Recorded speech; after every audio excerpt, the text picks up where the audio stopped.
Breaking news తూర్పుగోదావరి జిల్లాలో తుపాకీ బుల్లెట్లు కలకలం రేపాయి. వెహికల్ చెకింగ్ చేస్తుండగా ఒక వ్యక్తి దగ్గర తుపాకీ బుల్లెట్లను స్వాధీనం చేసుకున్నారు. నిందితుడు యూపీకి చెందిన అహ్మద్ సమీర్ హుసేన్ గా గుర్తించారు. 7 ఏళ్లుగా దేచెర్లలో నివాసం ఉంటున్నాడు సమీర్ హుసేన్ అరెస్ట్ చేశారు పోలీసులు. హుసేన్ దగ్గర 9 9mm బుల్లెట్లు, 6 315 బుల్లెట్లు స్వాధీనం చేసుకున్నారు. అతనికి బుల్లెట్ ఇచ్చిన మరొక వ్యక్తి ఆదిత్యరాజ్ కోసం గాలిస్తున్నారు.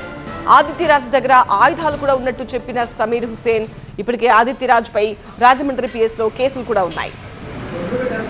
వెహికల్ చెకింగ్ చేస్తామంటే పన్నీటి సెంటర్లో కోవూరు పిఎస్ లిమిట్స్ లో ఒక వ్యక్తి పోలీసులు చూసి పారిపోతున్నాడు. వాళ్ళు చెక్ చేసి పట్టుకున్నారు. మన వాళ్ళు చెక్ చేస్తే వాళ్ళ దగ్గర లైవ్ ఆర్మినేషన్ 0.9mm 0.8mm 16 లైవ్ ఆర్మినేషన్ దొరికింది. ఆ లైవ్ ఆర్మినేషన్ ఎక్కడి నుంచి వచ్చిందంటే సమ్ పర్సన్ పేరు చెప్పాడు, అవుట్ ఆఫ్ ద స్టేట్. అతని దగ్గర అతను వచ్చినప్పుడు ఇక్కడ పెట్టాడు అని చెప్పి చెప్పడం జరిగింది. సో దీనికి సంబంధించి ఆన్ సెట్లో కోవూరు రూరల్ పిఎస్ లిమిట్స్లో కేసు ఒకటి రిజిస్టర్ చేశాను. ఈ ఇన్వెస్టిగేషన్లో భాగంగా ఎవరైతే ఈ లైవ్ ఆర్మినేషన్ తీసుకొచ్చాడో అతన్ని స్పెషల్ టీమ్స్ ఫామ్ చేసి త్వరలోనే అరెస్ట్ చేయడం జరుగుతుంది.